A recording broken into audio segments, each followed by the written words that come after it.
नारायण नारायण नारायण नारायण। श्रीमद् भागवत चतुर्थः स्कंधः अथ सप्तदशोऽध्यायः। 17वां अध्याय। महाराज पृथु का पृथ्वी पर कुपित होना और पृथ्वी के द्वारा उनकी स्तुति करना। श्री मैत्रेय जी कहते हैं, इस प्रकार जब वंदी जन ने महाराज पृथु के गुण और कर्मों का बखान करके उनकी प्रशंसा की, तब उन्होंने भी बड़ाई करके तथा उन्हें मन चाही वस्तुएं देकर संतुष्ट किया।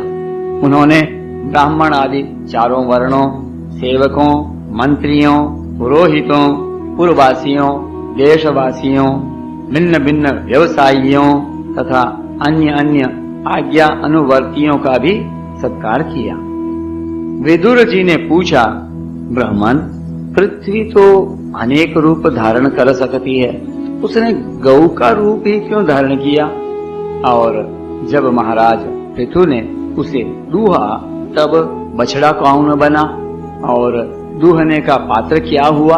पृथ्वी देवी तो पहले स्वभाव से ही ऊंची नीची थी, उसे उन्होंने समतल किस प्रकार किया? और इंद्र उनके यज्ञ संबंधी घोड़े को क्यों हर ले गया? ब्रह्म ज्ञानियों में श्रेष्ठ भगवान सनत कुमार जी से ज्ञान और विज्ञान प्राप्त करके वे राजर्षि किस गति को प्राप्त हुए? पृथु रूप से सर्वेश्वर भगवान श्री कृष्ण ने ही अवतार ग्रहण किया था। अतः पुण्य कीर्ति श्री हरि के उस पृथु अवतार से संबंध रखने वाले जो और भी पवित्र चरित्र हों, वे सभी आप मुझसे कहिए। मैं आपका और श्री कृष्णचंद्र का बड़ा अनुरक्त भक्त हूँ। और श्री कृष्णचंद्र भगवान की जय, भक्तवत्सल भगवान की जय। श्री सूत जी कहते हैं, जब विदुर जी ने भगवान वासुदेव की कथा कहने के लिए इस प्रकार प्रेरणा की, तब श्री मैत्रेय जी प्रसन्न चित्त से उनकी प्रशंसा करते हुए कहने लगे। श्री मैत्रेय जी ने कहा, विदुर जी, ब्राह्मणों ने महाराज पृथु का राज्याभिषेक करके उन्हें प्रजा का रक्षक उद्घोषित किया। इन दिनों पृथ्वी अन्नहीन हो गई थी, इसलिए भूख के कारण प्रजाजनों के शरीर सूख कर कांटे हो गए थे। उन्होंने अपने स्वामी पृथु के पास आकर कहा, राजन, जिस प्रकार कोटर में सुलगती हुई आग से पेड़ जल जाता है, उसी प्रकार हम पेट की भीषण ज्वाला से जले जा रहे हैं। आप शरणागतों की रक्षा करने वाले हैं और हमारे अन्नदाता प्रभु बनाए गए हैं, इसलिए हम आपकी शरण में आए हैं। आप समस्त लोकों की रक्षा करने वाले हैं, आप ही हमारी जीविका के भी स्वामी हैं। अतः राज राजेश्वर, आप हम क्षुधा पीड़ितों को शीघ्र ही अन्न देने का प्रबंध कीजिए। ऐसा न हो कि अन्न मिलने से पहले ही हमारा अंत हो जाए। श्री मैत्रेय जी कहते हैं, गुरुवर, प्रजा का करुण क्रंदन सुनकर महाराज पृथु बहुत देर तक विचार करते रहे। अंत में उन्हें अन्न अभाव का कारण मालूम हो गया। पृथ्वी ने स्वयं ही अन्न एवं औषध आदि को अपने भीतर छिपा लिया है। अपनी बुद्धि से इस बात का निश्चय करके उन्होंने अपना धनुष उठाया और त्रिपुर विनाशक भगवान शंकर के समान अत्यंत क्रोधित होकर पृथ्वी को लक्ष्य बनाकर बाण चढ़ाया। उन्हें शस्त्र उठाए देख पृथ्वी कांप उठी और जिस प्रकार व्याध के पीछा करने पर हरिणी भागती है, उसी प्रकार वह डरकर गौ का रूप धारण करके भागने लगी। यह देखकर महाराज पृथु की आंखें क्रोध से लाल हो गईं।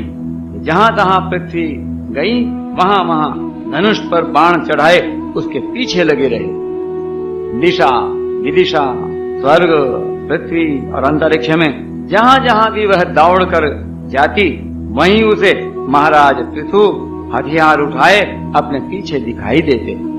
जिस प्रकार मनुष्य को मृत्यु से कोई नहीं बचा सकता, उसी प्रकार उसे त्रिलोकी में वेन पुत्र पृथु से बचाने वाला कोई भी न मिला। तब वह अत्यंत भयभीत होकर दुखित चित्त से पीछे की ओर लौटी और महाभाग पृथु जी से कहने लगी, धर्म के तत्व को जानने वाले शरणागत वत्सल राजन, आप तो सभी प्राणियों की रक्षा करने में तत्पर हैं। आप मेरी भी रक्षा कीजिए। मैं अत्यंत दीन और निरपराध हूँ। आप मुझे क्यों मारना चाहते हैं? इसके सिवा आप तो धर्मज्ञ माने जाते हैं, फिर मुझ स्त्री का वध आप कैसे कर सकेंगे?